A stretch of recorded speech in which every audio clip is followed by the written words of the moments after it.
नमस्कार साथियों, मैं संजीव कुमार आपको स्वागत करता हूं आपके पसंदीदा YouTube channel young minds academy में। आज की इस वीडियो में जैसा कि आप लोग अपनी स्क्रीन पे देख पा रहे हैं कि हम लोग क्या करने वाले हैं।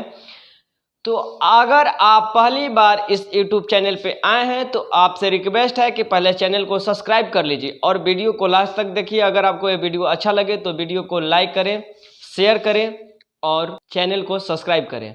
तो चलिए बिना देर के हुए आज की इस वीडियो को हम लोग स्टार्ट करते हैं। यहाँ पे हम लोग हेडिंग पहले ही लिख चुके हैं कि गोलीय दर्पण में 1/f बराबर 1/v प्लस 1/u को साबित करें।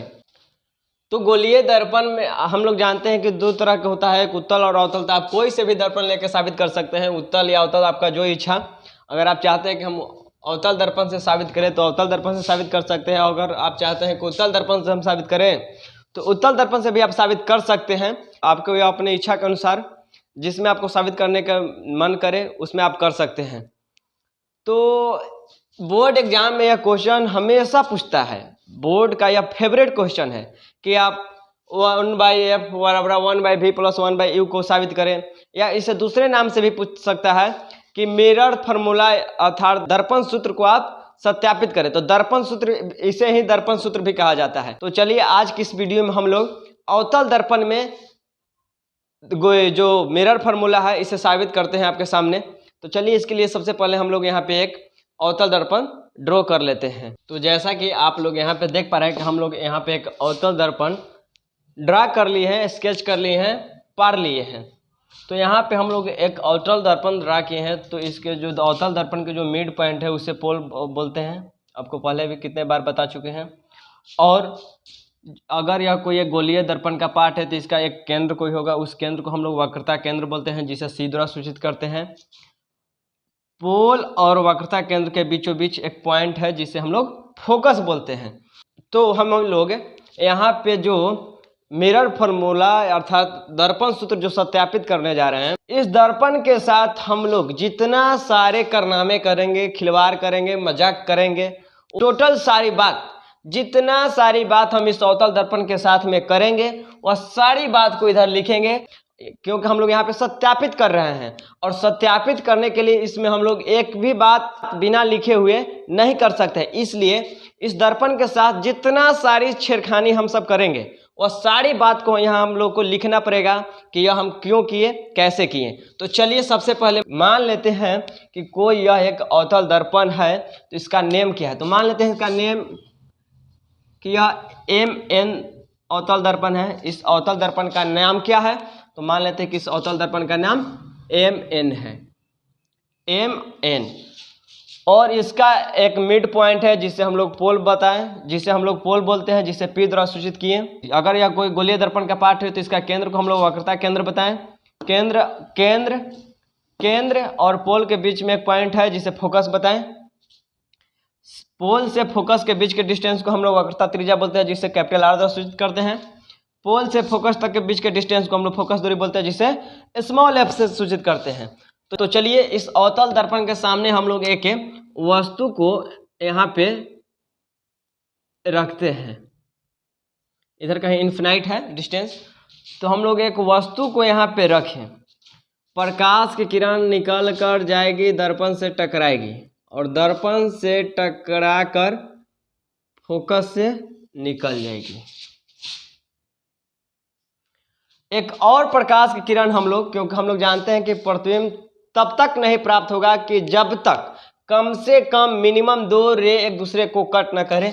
तो एक और प्रकाश की किरण हम लोग वक्रता केंद्र से गुजार देते हैं, कि जो कि दर्पण से जाएगी, टकराएगी और जिस रास्ते से आई थी वह उसी रास्ते से वापस चली गई। यह वक्रता केंद्र का एक प्रॉपर्टी है, गुण है, कि अगर वक्रता केंद्र से प्रकाश की किरण आएगी तो वह रिफ्लेक्ट होकर वक्रता केंद्र से ही गुजर जाएगी। तो हम लोग देखें कि यहाँ से प्रकाश किरण एक दूसरे को यहाँ पे कट कर रहा है। तो हम लोग जो ऑब्जेक्ट रखे, वस्तु रखे, इस ऑब्जेक्ट का नाम हम लोग लिख लेते हैं कि इस ऑब्जेक्ट का नाम मान लेते हैं कि AB। आप नाम कुछ भी मान सकते हैं, यह आपकी इच्छा।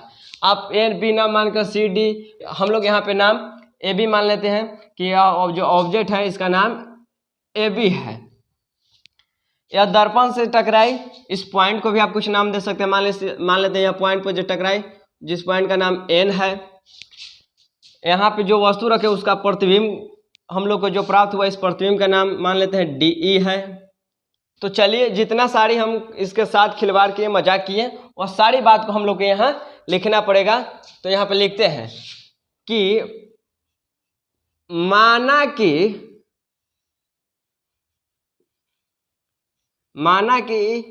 MN एक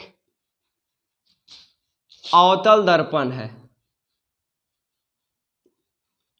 अवतल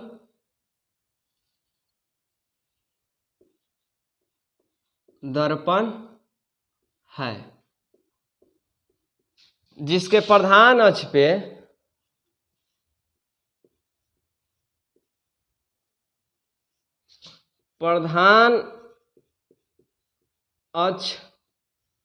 जिस इंग्लिश में प्रिंसिपल एक्सिस बोला जाता है, प्रधान अक्ष पर AB वस्तु को रखें, AB वस्तु रखें,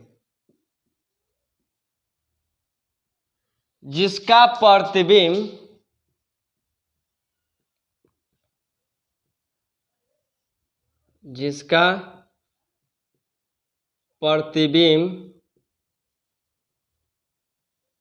वस्तु का नाम था AB, हम लोग को जो प्रतिबिंब मिला उसका नाम क्या रखें, DE, जिसका प्रतिबिंब DE कैसा है, उल्टा है। वस्तु हम लोग ऊपर रखे, प्रतिबिंब हम लोग को किधर मिला, नीचे मिला, तो उल्टा है। तो उल्टा है तो कैसा होगा, वास्तविक। तो जिसका प्रतिबिंब वास्तविक उल्टा एवं वस्तु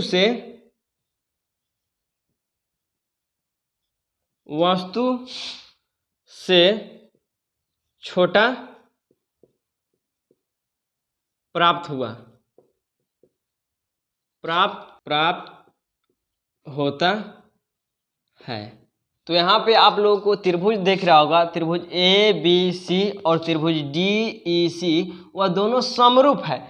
तो हम लोग प्रॉपर्टी जानते हैं कि अगर दो त्रिभुज समरूप हो तो उनके भुजाओं के अनुपात इक्वल होते हैं। तो चलिए, सबसे पहले त्रिभुज हम लोग ABC और त्रिभुज DEC में चलते हैं कि दोनों त्रिभुज समरूप है। तो यहाँ पर हम लोग लिखते हैं कि त्रिभुज ABC तथा त्रिभुज DEC समरूप है।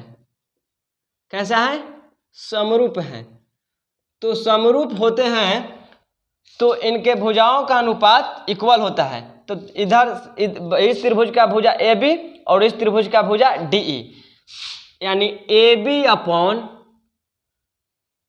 DE इक्वल टू इधर से इस त्रिभुज का भुजा AC और इधर से इस त्रिभुज का भुजा EC। तो AC अपॉन EC, इससे हम लोग इक्वेशन फर्स्ट मान लेते हैं। तो यहाँ तक आप पहले नोट कीजिए, उसके बाद हम लोग आगे देखते हैं। यहाँ पे हम लोग AN से प्रधान अक्ष पे एक लंब डाल देते हैं, ताकि यहाँ जो यह पार्ट है वह भी एक त्रिभुज बन जाए। तो हम लोग यहाँ से N से Q पे एक लंब ड्रॉ कर देते हैं। तो प्रधान अक्ष पर जो हम लोग को पॉइंट मिला, उस पॉइंट का नाम Q रख देते हैं। तो यहाँ पर हम लोग लिखते हैं कि N से प्रधान अक्ष पे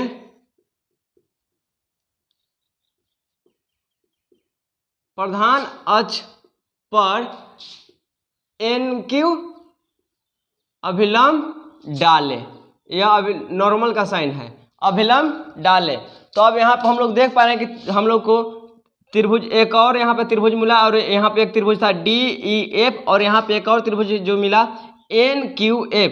तो हम लोग अब दोनों त्रिभुज में देखते हैं, अगर देखते हैं दोनों त्रिभुज समरूप है।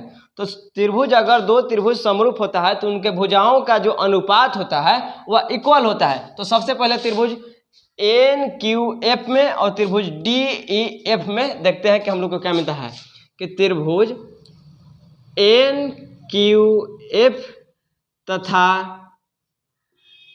त्रिभुज EDF समरूप है,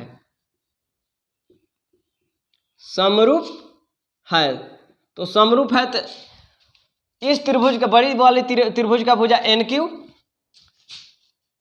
क्यू अपॉन छोटी वाले त्रिभुज का भुजा DE बराबर बड़ी वाली त्रिभुज का भुजा QF और छोटी वाली त्रिभुज का भुजा EF, दोनों का अनुपात इक्वल होगा। आप यहाँ पे ध्यान से देखिए कि जो AB का डिस्टेंस है वही डिस्टेंस NQ का है। आयत में हम लोग जानते हैं कि आमने सामने का भुजा इक्वल होता है, तो यह डिस्टेंस इसके बराबर है। तो AB देखिए कि यहाँ से AB का जो डिस्टेंस है वही डिस्टेंस NQ का है, तो हम लोग यहाँ पे लिख सकते हैं AB बराबर NQ। कैसे लिखे? आयत से, क्योंकि हम लोग जानते हैं कि आयत में आमने सामने की भुजा बराबर होता है। तो हम लोग NQ के जगह पर क्या लिख सकते हैं? AB। तो हम लोग यहाँ पे लिख दिए AB upon DE equal to QF upon EF। इससे हम लोग इक्वेशन नंबर 2 मान लेते हैं। तो यहाँ पे हम लोग देखें इक्वेशन फर्स्ट और सेकंड में दोनों का LHS इक्वल है। अगर दोनों इक्वेशन का LHS इक्वल है तो इसका RHS इक्वल हो जाएगा। क्योंकि हम लोग जानते हैं कि अगर दो इक्वेशन का LHS बराबर होता है तो उसका RHS इक्वल हो जाता है। तो हम लोग यहाँ से लिख सकते हैं कि जो AC है, AC अपॉन EC वह इक्वल है QF अपॉन EF के। और यहाँ पे आप लोग एक ध्यान से बात देखिए कि जो यहाँ पर पॉइंट Q है, अगर वह P के काफ़ी ज़्यादा काफ़ी ज़्यादा नज़दीक होता तो क्या होता? जो डिस्टेंस Q से F का है वही डिस्टेंस P से F का होता। तो हम लोग यहाँ पे लिख सकते हैं कि अगर जो Q पॉइंट है, अगर बिंदु Q P के काफी नजदीक हो तो क्या होगा? जो डिस्टेंस Q से F का वही डिस्टेंस P से F का। तो हम लोग लिख सकते हैं QF बराबर PF। तो हम लोग QF के जगह पर क्या लिख सकते हैं? PF। तो हम लोग यहाँ पे लिखे AC upon EC equal to QF के जगह पर PF अपॉन EF, और इसे ही हम लोग इक्वेशन नंबर 3 कंसीडर कर लेते हैं, मान लेते हैं। तो चलिए इतना पहले आप नोट डाउन कीजिए, उसके बाद हम लोग आगे देखते हैं। तो चलिए हम लोग फिर सब यहाँ पे देखते हैं। इस इक्वेशन को पहले ऊपर हम लोग यहाँ पे लिख लेते हैं एक बार। AC upon EC equal to PF upon EF।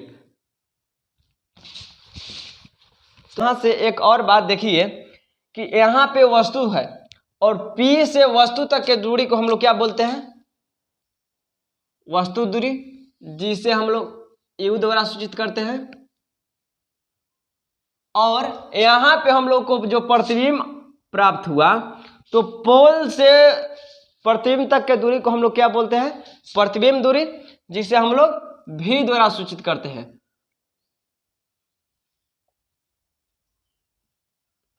तो हम लोग को प्रॉपर यहाँ पे आखिर ऐसा हम लोग क्यों कर रहे हैं कि AC को PA में से PC को घटा रहे हैं? ऐसा क्यों कर रहे हैं? ऐसा इसलिए कर रहे हैं कि हम लोग को प्रॉपर यह डिस्टेंस मालूम नहीं है। यहाँ से यहाँ तक का डिस्टेंस मालूम है, यहाँ से यहाँ तक का डिस्टेंस मालूम है, यह डिस्टेंस हम लोग को मालूम नहीं है। तो इतना डिस्टेंस में से हम लोग इतना डिस्टेंस को घटा लेते हैं, जो डिस्टेंस बचेगा वह डिस्टेंस AC को बचेगा। तो हम लोग AC के जगह पर क्या लिख सकते हैं? PA minus PC। तो AC के जगह पर हम लोग लिख लिए कि PA में से हम लोग PC को घटा लिए, जो डिस्टेंस बचेगा वो किसका बचेगा? AC को। यहाँ पे देखिए EC, हम लोग को EC जो यहाँ पे मिला EC, तो क्या हम लोग को यह डिस्टेंस मालूम है? नहीं मालूम है। तो हम लोग क्या करेंगे कि हम लोग के P से C तक का डिस्टेंस मालूम है और वहाँ से P से ई तक का डिस्टेंस मालूम है। तो यहाँ से यहाँ तक के डिस्टेंस में से यहाँ तक के डिस्टेंस को हटा लेते हैं, जो डिस्टेंस बचेगा वह इसी का बचेगा। तो हम लोग यहाँ पर क्या लिख सकते हैं कि PC minus PE, PC minus PE। और इधर देखिए PF डिस्टेंस हम लोग को मालूम है, इसलिए PF के साथ हम लोग कोई भी छेड़खानी नहीं करेंगे, कोई भी यहाँ मतलब कोई भी चेंजिंग ना करेंगे। PF को PF ही लिख देंगे, क्योंकि हम लोग को मालूम है कि P से F तक के डिस्टेंस को हम लोग फोकस दूरी बोलते हैं, जिसे छोटी f द्वारा सूचित करते हैं। यानी यहाँ से यहाँ तक के डिस्टेंस हम लोग को मालूम है। अगर और इधर हम लोग इसलिए ऐसा कर रहे हैं कि इधर के डिस्टेंस हम लोग को प्रॉपर मालूम नहीं है और यहाँ पर हम लोग को प्रॉपर डिस्टेंस मालूम है, इसलिए इसको चेंज हम नहीं कर रहे हैं। तो PF को हम लोग PF ही छोड़ दे रहे हैं। यहाँ पे EF है, EF क्या आपको E से F तक डिस्टेंस मालूम है? देखिए E से F तक का डिस्टेंस हम लोग को मालूम यहाँ पे नहीं है, तो हम लोग यहाँ पे क्या करेंगे कि हम लोग को P से E तक का डिस्टेंस मालूम है और P से F तक का डिस्टेंस मालूम है। P से E तक का डिस्टेंस को हम लोग प्रतिबिंब दूरी बोल रहे हैं, जिसे V से सूचित कर रहे हैं, और P से F तक का डिस्टेंस फोकस दूरी हम लोग को मालूम है, लेकिन यह डिस्टेंस हम लोग को E से F तक का मालूम नहीं है। तो हम लोग क्या करते हैं कि जो EF डिस्टेंस निकाला है PE में से PF को घटा रहे हैं, तो हम लोग यहाँ पे लिख दिए कि PE माइनस PF, हम लोग को EF डिस्टेंस मिल गया। अब चलिए हम लोग बात करते हैं यहाँ पे कि जो P से यहाँ तक का डिस्टेंस है, P से A तक का डिस्टेंस, वो कौन सा दूरी है? P से जो A तक का दूरी है, P से A तक का दूरी, वास्तु दूरी हम लोग यहाँ तक यहाँ हम लोग को वास्तु है। तो पोल से हम बताएं आपको कि गोलीय दर्पण में सभी दूरी पोल से मापिएगा। तो पोल से देखें कि A तक का डिस्टेंस जहाँ तक वस्तु रखा हुआ है उसे वास्तु दूरी बोलते हैं। तो PA जो डिस्टेंस है वो कौन सा दूरी है? वास्तु दूरी। वास्तु दूरी को हम लोग छोटी u द्वारा सूचित करते हैं। बट आपको कल चिन्ह प्रपार्टी में बताए थे, साइन कन्वेंशन में बताए थे कि प्रकाश जिस रास्ते से जा रही है, प्रकाश जिस दिशा में जा रही है, प्रकाश देखिए आगे की ओर जा रही है, प्रकाश इधर की ओर जा रही है। बट अगर हम लोग को डिस्टेंस प्रकाश जिधर जा रही है उधर नहीं, उसके विपरीत दिशा में प्रकाश यानी इधर जा रहा है, हम लोग को डिस्टेंस इधर मेजर करना है, तो हम लोग कैसा लेंगे? निगेटिव लेंगे। देखिए पोल से हम लोग जितना भी बाईं साइड का डिस्टेंस लेते हैं वह निगेटिव लेते हैं। तो यहाँ पे देखिए कि वस्तु हम लोग दर्पण से बाईं साइड रखे हैं, इसलिए यहाँ पे हम लोग को जो यू मिलेगा वो कैसा मिलेगा? निगेटिव। चलिए आगे देखते हैं। P से C तक के डिस्टेंस को हम लोग क्या बोलते हैं? आप बता सकते हैं, क्योंकि आपको बार बार बताया कि P से C तक यानी पोल से वक्रता केंद्र के बीच के डिस्टेंस को हम लोग वक्रता त्रिज्या बोलते हैं, जिसे कैपिटल R द्वारा सूचित करते हैं। तो यह क्या है? वक्रता त्रिज्या। वक्रता त्रिज्या को हम लोग बड़ी R से सूचित करते हैं। तो यह भी निगेटिव है, क्योंकि देखिए दर्पण का लेफ्ट साइड है और आपको बताए हैं कि अवतल दर्पण का वक्रता केंद्र निगेटिव होता है, तो यह भी निगेटिव हो गया। फिर यहाँ पे देख रहे हैं कि जो P से E तक डिस्टेंस है, यहाँ पे हम लोग को प्रतिबिंब मिला है, तो पोल से प्रतिबिंब तक का डिस्टेंस को हम लोग क्या बोलते हैं? प्रतिबिंब दूरी। तो हम लोग यहाँ पे क्या लिख सकते हैं कि PE जो है वह क्या है? प्रतिबिंब दूरी है, प्रतिबिंब दूरी, जिसे हम लोग छोटी v द्वारा सूचित करते हैं। और आपको बता दें कि यह भी निगेटिव होगा। कैसे निगेटिव होगा? कि यह भी दर्पण से बाई साइड है, तो दर्पण से जितना भी डिस्टेंस हम लोग बाई साइड मेजर करते हैं वो कैसा मेजर करते हैं? निगेटिव। और यहाँ पे जो P से F तक का डिस्टेंस है वह कौन सा डिस्टेंस है? आपको बताया कि पोल से फोकस तक के बीच के डिस्टेंस को हम लोग फोकस दूरी बोलते हैं। तो PF जो है वह फोकस दूरी है, और फोकस दूरी को हम लोग छोटी f द्वारा सूचित करते हैं। वह भी निगेटिव होगा, क्योंकि दर्पण, आपको हम बार बार बता रहे हैं कि दर्पण से बाईं साइड का जितना डिस्टेंस आप लीजिएगा टोटल डिस्टेंस निगेटिव होगा। तो देखिए जो फोकस है वह भी पोल से बाईं साइड है, इसलिए फोकस यहाँ पे निगेटिव होगा। चलिए इन जो जितना हम लोग को वैल्यू यहाँ से मिला या सभी वैल्यू को यहाँ इस इक्वेशन में हम लोग पुट करते हैं। तो PA के जगह पर हम लोग क्या लिख सकते हैं? PA के जगह पर हम लोग को लिख सकते हैं -u। तो हम लोग यहाँ लिख दिए -u।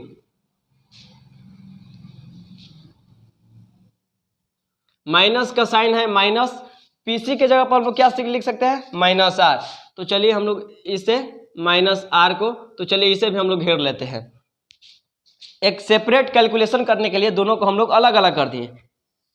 पीसी की जगह पर हम लोग क्या लिख सकते हैं, पीसी की जगह पर हम लोग माइनस आर लिख सकते हैं। तो चलिए पीसी की जगह पर हम लोग माइनस आर लिख लिए, बीच में माइनस का साइन है, माइनस का साइन दिए। पी की जगह पर हम लोग क्या लिख सकते हैं, पीई, पी की जगह पर हम लोग लिख सकते हैं माइनस भी, माइनस भी, इक्वल का साइन है, इक्वल दिए। पीएफ को हम जान रहे हैं कि हम लोग पीएफ की जगह पर क्या लिख सकते हैं, माइनस एफ, तो माइनस एफ लिख दिए। और पीई की जगह पर क्या लिख सकते हैं, माइनस भी, तो हम लोग यहाँ पे माइनस भी लिख दिए। और बीच में माइनस का साइन है, माइनस लगा दिए। और पीएफ को हम लोग क्या लिख सकते हैं, पीएफ को लिख सकते हैं हम लोग माइनस एफ, तो हम लोग यहाँ पे माइनस एफ लिख दिए। तो थोड़ा सा यहाँ पे हम लोग और सिंप्लीफाई करते हैं कि माइनस यू, इस तरह माइनस माइनस आप लोग जानते हैं कि प्लस होता है, यहाँ पे प्लस लिख दिए, यू है, माइनस को माइनस आर को इस तरह से छोड़ दिया और यहाँ पर माइनस माइनस प्लस होता है तो प्लस भी हो गया। यहाँ पे माइनस एफ को जिस तरह से था उसी तरह से छोड़ दिए, यहाँ पे माइनस भी को जिस तरह था उसी तरह से छोड़ दिए। और यहाँ पे जानते हैं कि माइनस माइनस क्या होता है, प्लस होता है। अब यहाँ पे हम लोग क्रॉस मल्टीप्लाई करते हैं, तो चलिए हम लोग यहाँ पे क्रॉस मल्टीप्लाई करते हैं। क्रॉस मल्टीप्लाई यहाँ पे हम लोग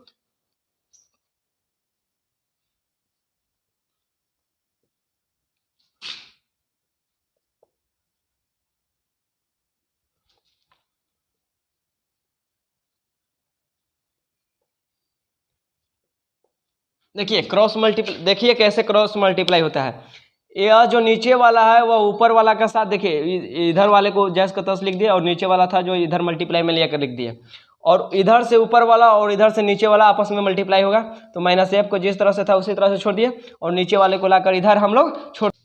तो यहाँ पे आप ध्यानपूर्वक मल्टीप्लाई कीजिएगा, क्योंकि मल्टीप्लिकेशन में यहाँ पे गलती होने का प्रोबेबिलिटी बढ़ जाता है। इसलिए आप माइनस प्लस का एक अच्छे तरीके से कंसीडर करके और गुण मल्टीप्लाई कीजिएगा। तो यहाँ पे माइनस यू है और यहाँ पे माइनस वी है, तो हम लोग जानते हैं कि माइनस माइनस क्या होता है, प्लस, और यू में भी से मल्टीप्लाई करेंगे तो हम लोग को यू भी मिलेगा। यहाँ पर माइनस यू और यहाँ पर प्लस है, तो माइनस प्लस माइनस, यू में एफ से गुना करेंगे तो यू एफ। चलिए इसका हो गया है। और इसके साथ देखते हैं, यहाँ पर प्लस आ रहा है और यहाँ पे माइनस भी है, तो यहाँ पे हम लोग को मिलेगा माइनस का आर भी। ठीक, यहाँ पे प्लस में और यहाँ पे प्लस में, तो हम लोग जानते हैं कि प्लस प्लस प्लस ही होता है, तो आर में एफ से गुना करेंगे तो हम लोग यहाँ पे क्या मिलेगा, आर एफ। और इधर देखते हैं, माइनस एफ में माइनस आर से गुना करने पे माइनस माइनस हो जाएगा प्लस, और आर में एफ से गुना करने पे हम लोग को क्या मिलेगा, आर एफ।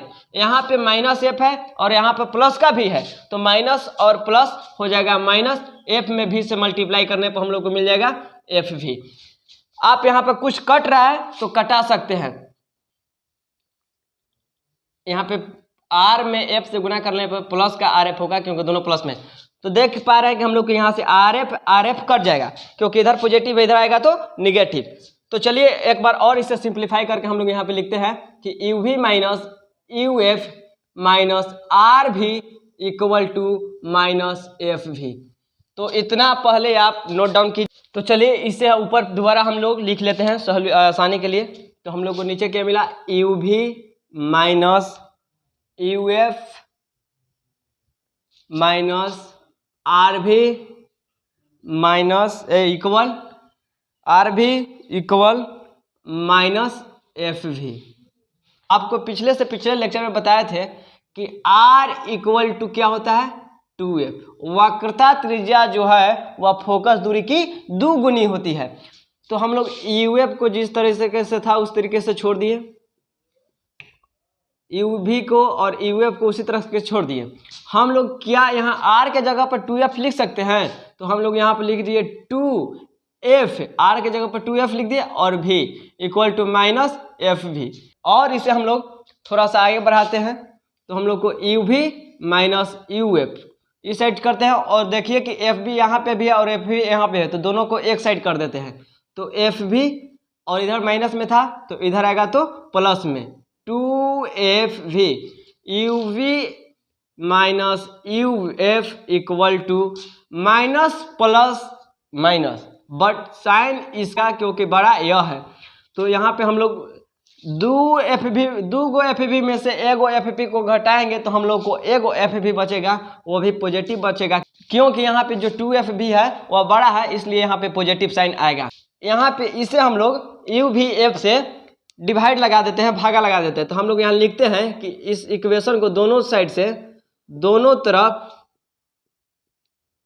u भी f से भाग दे देते हैं। भाग देने पर देखते हैं हम लोग को क्या प्राप्त होता है। तो u भी में हम लोग u भी f का डिवाइड कर दिए, माइनस का साइन माइनस, u f में हम लोग u भी f का भाग लगा दिए, और यहाँ पे f भी था उसमें भी हम लोग u भी f का भाग लगा दिए। तो यहाँ से u से u कटा, v से v कटा, यहाँ पे u से u कटा, f से f कटा, यहाँ पे f से f कटा, v से v कटा। तो हम लोग के यहाँ मिला 1/f, और यहाँ पे मिला 1/v, और यहाँ पे मिला हम लोग को 1/u। तो हम लोग यहाँ से 1/f को एक साइड और 1/v और 1/u को एक साइड कर देते हैं।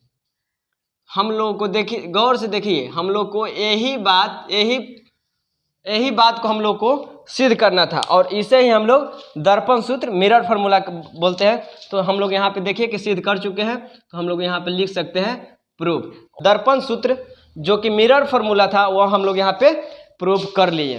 तो मैं उम्मीद करता हूँ कि आज का यह सेशन आपको एक लाजवाब तरीके से, बेहतरीन तरीके से और ज़बरदस्त तरीके से समझ में आया होगा। तो चलिए, अगर आपको यह वीडियो अच्छा लगा हो तो वीडियो को लाइक कीजिए, चैनल को सब्सक्राइब कीजिए और वीडियो को शेयर कीजिए। और हमारे टेलीग्राम चैनल में अभी तक ज्वाइन नहीं हुए हैं तो टेलीग्राम चैनल में ज्वाइन कीजिए, आपको नीचे यहाँ पर डिस्क्रिप्शन बॉक्स में उसका लिंक मिल जाएगा। तो चलिए मिलते हैं नेक्स्ट वीडियो में, तब तक के लिए बाय।